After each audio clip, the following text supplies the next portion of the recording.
গত 10ই জুলাই সারা দেশে 13টি বিধানসভার উপনির্বাচন হয়েছিল।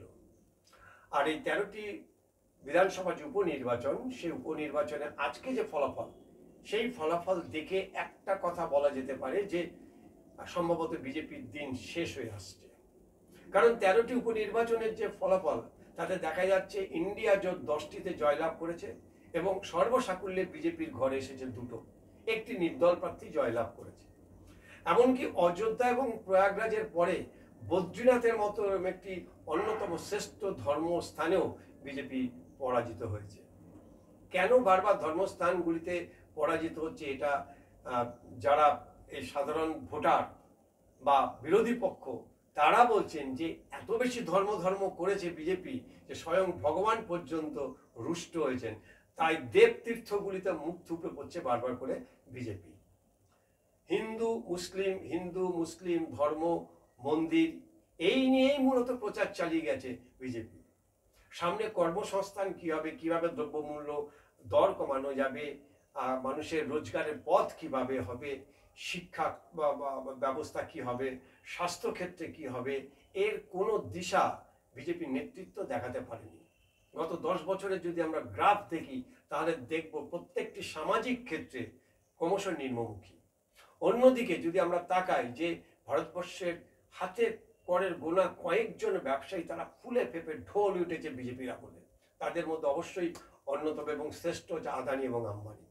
ভাবা যায় একটা ছেলের বিয়েতে যে দেশে প্রায় 80% মানুষ তারা কোনো রকমে খেয়ে পড়ে বেঁচে থাকে, সেই দেশে 7,000 কোটি টাকা খরচা করে একটা বিয়ে হচ্ছে।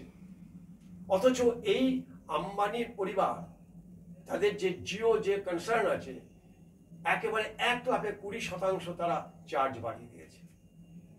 কিন্তু বলার অপেক্ষা রাখে না যে কয়েকজন ব্যবসায়ী গোটা এই বিজেপি সরকারটাকে চালাচ্ছে। আমরা যদি এবারে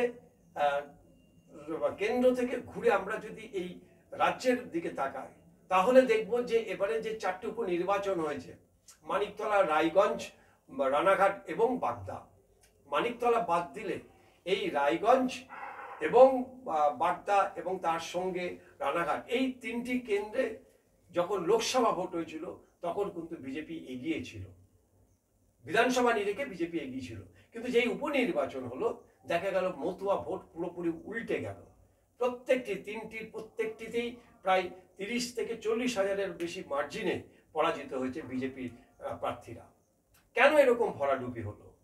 মানিকতলার কথা বাদ দিন, মানিকতলা ওটা চিরকালই কংগ্রেসের ঘাঁটি, ওখানে সাধন পান্ডের মতো এরকম একজন জননেতা তিনি জিতেছিলেন, তার স্ত্রী হিসেবে জিতবেন এটা জানাই ছিল একেবারে। কিন্তু এই যে বাকি 3টে, সেই 3টি আসনের 3টিতে মুখ থুবড়ে পড়েছে বিজেপি। তার মধ্যে রানাঘাট এবং বাগদা হচ্ছে কিন্তু একেবারে মতুয়া অধ্যুষিত। এখানে মতুয়া ভোটার একটা বিরাট ফ্যাক্টর। যে মতুয়ারা লোকসভা ভোটে বিজেপিকে ভোট দিয়ে জিতেছে, সেই মতুয়ারাই বিজেপির থেকে মুখ ফিরিয়ে নিয়েছে এই কয়েক দিনের তফাতে। কেন এরকম হয়েছে সেটা এই নেতৃত্বকে ভাবতে হবে।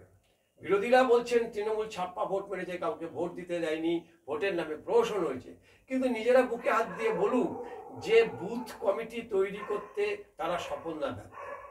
বিজেপি বুথে বসার লোক পাওয়া গেছিল, আমরা দেখেছি। আমরা নিজেরা যখন কাজ করতে গেছি, আমরা খবরের সন্ধানে যখন গেছিলাম, অধিকাংশ বুথে বিজেপির কোনো বুথ এজেন্টই নেই। ফলে যারা ভোটার, তাদেরকে যে কনফিডেন্স, তাদের যে আত্মবিশ্বাস বা তাদের যে সমর্থন আদায় করতে হয় এই বুথ কমিটি বা বুথ সভাপতিদের বা বুথে যারা কাজ করে, তারা পুরোপুরি ব্যর্থ।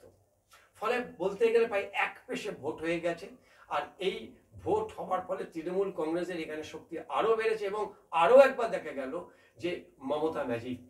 অনেক তৃণমূল কংগ্রেসীদের বলতে শুনছিলাম যে অভিষেক বন্দ্যোপাধ্যায় এবারের একটা, হ্যাঁ অবশ্যই অভিষেক বন্দ্যোপাধ্যায় নিশ্চয়ই এবারে লোকসভা ভোটে একটা বড় ভূমিকা নিয়েছিল, কিন্তু অভিষেক বন্দ্যোপাধ্যায় এখনো মমতার সেই আড়ালে বা মমতার আলোতে আলোকিত। তিনি আজকে এবারে উপনির্বাচনে প্রায় নেই, যে কোনো কারণে হোক তিনি গোটা সংগঠন থেকে দূরে ছিলেন, প্রচার থেকে দূরে সরছেন। শুধু মমতার ম্যাজিকে এই 4টি আসনে একেবারে বিজেপিকে হারান হারিয়ে দিল তৃণমূল কংগ্রেস। ফলে অভিষেক বন্দ্যোপাধ্যায় এবং মমতা বন্দ্যোপাধ্যায় নিয়ে দলের মধ্যেই যে একটা দ্বন্দ্ব তৈরি হয়েছিল সেটা বলার অপেক্ষা রাখে না। মমতা ব্যানার্জি এখনো সূর্যের আলো, অভিষেক বন্দ্যোপাধ্যায় বড় চাঁদ হতে পারে, কিন্তু এই সব ছাপিয়ে রাজ্যে এই যে বিরোধী দল হিসেবে বিজেপি উঠে এসেছিল, সেই বিজেপির এখন অবস্থান কি হবে? 2026-এ বিধানসভা, মাত্র 2 বছর পর আবার বিধানসভা, এবং ইতিমধ্যেই নিজেদের দল গুছিয়ে নিতে শুরু করেছে তৃণমূল কংগ্রেস। আপনারা দেখছেন বিভিন্ন জায়গায় বিভিন্নভাবে মমতা ব্যানার্জি আস্তে আস্তে করে তিনি কড়া হাতে প্রশাসনকে আরো বেশি করে সচেতন হতে বলছেন, এবং মানুষের যেই জায়গাগুলিতে ক্ষোভ ছিল সেই ক্ষোভগুলি আস্তে আস্তে করে কিন্তু তিনি বুঝতে পেরেছেন, এবং সেটাকে যাতে প্রশমিত করা যায়, সেটাকে কমানো যায়, তার চেষ্টা তিনি করছেন।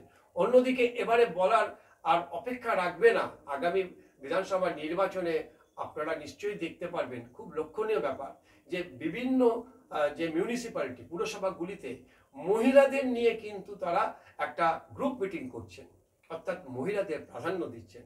কারণ মমতা ব্যানার্জি দেখতে পেয়েছেন যে যে জায়গাগুলিতে তাদের এই সমর্থক এবং এই দলীয় স্থানীয় নেতৃত্বরা রয়েছে, সব জায়গাতে দুর্নীতি ভরে গেছে। মানুষের রাগ কিন্তু নিচুতলার এই স্থানীয় নেতৃত্বদের উপরে, সম্ভবত মমতা ব্যানার্জির কাছে সেটা একদম পরিষ্কার হয়ে গেছে, এবং পুরুষদের থেকে অনেক বেশি তিনি ভরসা রাখছেন মহিলাদের উপরে, যে কারণে মহিলাদের লক্ষ্মী ভাণ্ডার সহ একাধিক কর্ম প্রকল্প তিনি ঘোষণা করেছেন, এবং আগামী দিনে আরো বাড়বে বলে আমার মনে হয়। ফলে মহিলাদের হাতে তিনি অধিকাংশ যে দায়িত্ব বাড়িয়ে দিচ্ছেন বা দায়িত্ব দেবেন, একথা বলার অপেক্ষা রাখে না। বিজেপি আগামী 26-এর দিকে তাকিয়ে তারা দলকে কিভাবে সাজায়, তাদের সংগঠনকে কিভাবে সাজায়, এখনো পর্যন্ত তার কোনো দিশা নেই। দলের মধ্যে খাওয়াকাই, কে সভাপতি হবে তাই নিয়ে টানাটানি চলছে। সুকান্ত, দিলীপ এবং শুভেন্দু, এই তিনজনের মধ্যে 3টে লবি তৈরি হয়ে গেছে, কেউ কারোর সাথে কথা বলেন না, সাপে নেউলের সম্পর্ক।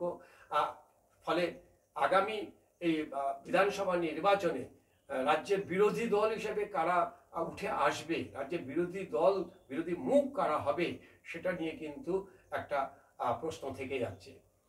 উপরন্তু কেন্দ্রের যে ফলাফল আজকে সারা দেশ জুড়ে হলো, তার প্রভাব নিশ্চয়ই লোকসভা ভোটে পড়বে, এবং আমরা দেখবো আগামী দিনে যখন লোকসভা বসবে, এই অধিবেশন বসবে, তখন কিন্তু ইন্ডিয়া জোট আরো বেশি তারা শক্তিশালী হয়ে উঠবে, আরো প্রবল বাধার মুখে পড়তে হবে বিজেপি নেতৃত্বকে। প্রধানমন্ত্রী নরেন্দ্র মোদীকে আপকি বার 200-400 পার বা এই মোদী কি সরকার, এই যে বুলি, এই যে প্রচার, সেই প্রচারে ফানুস ফেটে গেছে। মানুষ এখন আস্তে আস্তে কিন্তু অন্যদিকে ঘুরতে শুরু করেছে।